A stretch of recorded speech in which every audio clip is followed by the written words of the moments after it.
বিসমিল্লাহির-রহমানির-রহিম। Doctors association বাংলাদেশের ৩৫তম প্রতিষ্ঠাবার্ষিকী উপলক্ষে আয়োজিত আজকের এই চিকিৎসক সমাবেশের সম্মানিত সভাপতি, জাতীয় সভাপতি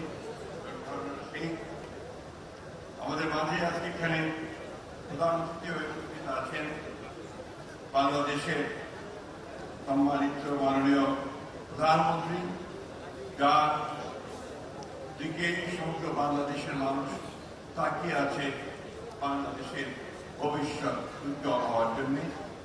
আমাদের মাঝে উপস্থিত আছেন বাংলাদেশের আরেকজন নারী, যিনি তার নিজস্ব পরিচয়ে পরিচিত, চিকিৎসক, বিশিষ্ট চিকিৎসক ডক্টর জোবাইদা রহমান। সম্মানিত মন্ত্রীবর্গ, সম্মানিত চিকিৎসকবর্গ, ল্যাবের নেতৃবৃন্দ, প্রিয় ভাই বোনেরা, আসসালামু আলাইকুম। আমি আমার বক্তব্য অত্যন্ত সংক্ষিপ্ত করবো, কারণ সময় অনেক চলে গেছে। আমি প্রথমে ধন্যবাদ জানাতে চাই আমাদের ল্যাবের সকল স্তরের নেতৃবৃন্দকে এবং সদস্যদের, কারণ ল্যাব প্রতিষ্ঠার পর থেকে প্রতিটি ক্ষেত্রে প্রাকৃতিক দুর্যোগ, রাজনৈতিক আন্দোলন এবং দেশ গঠনের ক্ষেত্রে, চিকিৎসার ক্ষেত্রে তারা তাদের অনন্য অবদান সবসময় রাখতে সক্ষম হয়েছে। বিশেষ করে আমি তাদেরকে ধন্যবাদ জানাতে চাই যে বিভিন্ন প্রাকৃতিক দুর্যোগে ল্যাবের সদস্যরা কিভাবে ঝাঁপিয়ে পড়েছেন মানুষের চিকিৎসার জন্য। বিশেষ করে যখন কোভিডের যে আক্রমণ শুরু হয়, সেই সময়ে তারা জীবনকে বাজি রেখে ঝুঁকির মধ্যেও চিকিৎসা প্রদান করেছে। রোহিঙ্গার থেকে যখন আপনার মিয়ানমার থেকে রোহিঙ্গারা আসতে শুরু করে, সেইখানে তাদের চিকিৎসা প্রদানের জন্য চিকিৎসা কেন্দ্র খুলেছিলেন, দীর্ঘদিন ধরে সেটা চলেছে। আমরা তাদেরকে সেই জন্য আন্তরিকভাবে ধন্যবাদ এবং কৃতজ্ঞতা জানাই। আমি বিশেষ করে এই জন্য জানাতে চাই যে রাজনৈতিক আন্দোলন, যেটা আমাদের প্রায় 15-16 বছর ধরে ফ্যাসিস্টদের বিরুদ্ধে যেটা আমরা আন্দোলন করেছি, সেই আন্দোলনে বিশিষ্ট ভূমিকা পালন করে। আমি আরো ধন্যবাদ জানাতে চাই আমাদের সেই সমস্ত চিকিৎসকদের, যারা আমাদের মহান নেত্রী দেশনেত্রী বেগম খালেদা জিয়ার চিকিৎসা করেছেন নিরলসভাবে দীর্ঘদিন ধরে। এই জন্য আমি তাদেরকে আন্তরিকভাবে ধন্যবাদ। আমরা সব তাকিয়ে আছি আমাদের নেতা তারেক রহমান সাহেবের দিকে, কারণ তিনি বাংলাদেশে যখন প্রথম আসলেন, সে একটা ভয়াবহ ফ্যাসিস্ট শাসনের পরে এসে তিনি প্রথম যে কথাটা বলেছিলেন, আই হ্যাভ এ প্ল্যান। এই প্ল্যান তিনি শুরু করেছেন নির্বাচনের পরে, নির্বাচিত হওয়ার পর থেকে। আপনারা নিশ্চয়ই লক্ষ্য করেছেন যে তার প্রতিটি পদক্ষেপ হচ্ছে জনগণের কল্যাণের জন্য, দেশের কল্যাণের জন্য। আজকে চিকিৎসা কেন্দ্রে বাজেটে সবচেয়ে বড় যে অতীতের থেকে সবচেয়ে বড় আপনার যে বরাদ্দ প্রদান করা হয়েছে, সেটা এই তারেক রহমান সাহেবের নেতৃত্বেই করা হয়েছে। আমরা আশা করছি যে আগামী 5 বছরে চিকিৎসা ক্ষেত্রে বরাদ্দ, এই বরাদ্দ জিডিপি প্রায় 5% গিয়ে পৌঁছাবেন এই ঘোষণা দিয়ে। আমাদের সবসময় একটা কথা মনে রাখতে হবে যে আপনারা নিশ্চয়ই খেয়াল করেছেন যে এটা কোথায় ভবিতব্য, আমার কাছে মনে হয় এটা নিয়তির মতো, যে আওয়ামী লীগ যখন দেশ ধ্বংস করে দেয়, এই ধ্বংসের পরে সেই ধ্বংসস্তূপ থেকে দেশকে গড়ে তোলার দায়িত্বটা বিএনপির উপরে।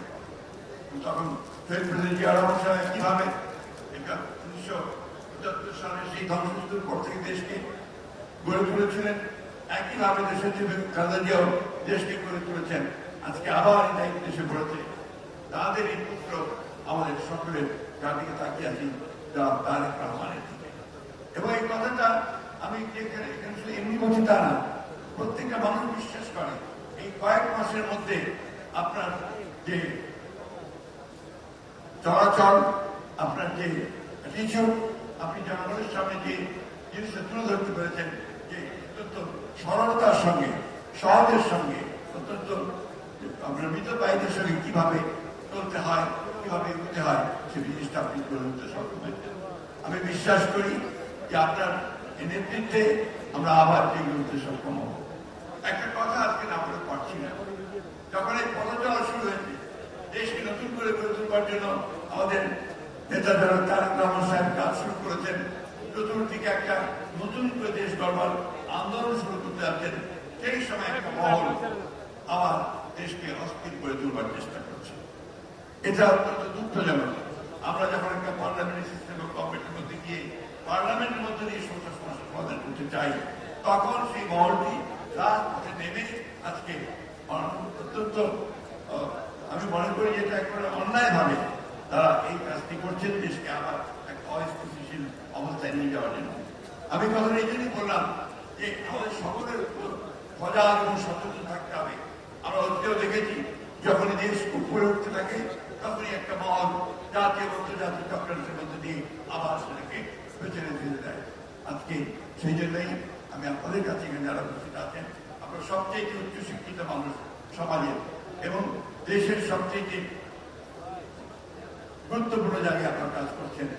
এই আপনাদেরকে আজকে এই কথাগুলো জনগণের মতো ছড়াতে হবে, জনগণের মতো প্রচার করতে হবে যে দেশে এখন যেটা দরকার স্থিতিশীলতা, রাজনৈতিক স্থিতিশীলতা এবং যারা প্রধানমন্ত্রী তারেক রহমানের নেতৃত্বে একটা বাংলাদেশ, যে বাংলাদেশে আমরা নতুন করে একটা উন্নয়ন, মানবিক মর্যাদা এবং সাম্যের আমরা একটা রাষ্ট্র গড়ে তুলতে চাই, সমাজ গড়ে তুলতে চাই। আসুন এই লক্ষ্যে আপনাদের এই সমাবেশকে আমরা শপথ নিই যে আমরা তারেক রহমানের নেতৃত্বে আমরা আমাদের নতুন বাংলাদেশ করব, আমরা দেশ করব এবং সেটা থাকবে আমাদের যে নীতি ঘোষণা স্লোগান সবার আগে বাংলাদেশ। আসুন সেই লক্ষ্যেই আমরা এগিয়ে যাই তারেক রহমানের নেতৃত্বে। ধন্যবাদ।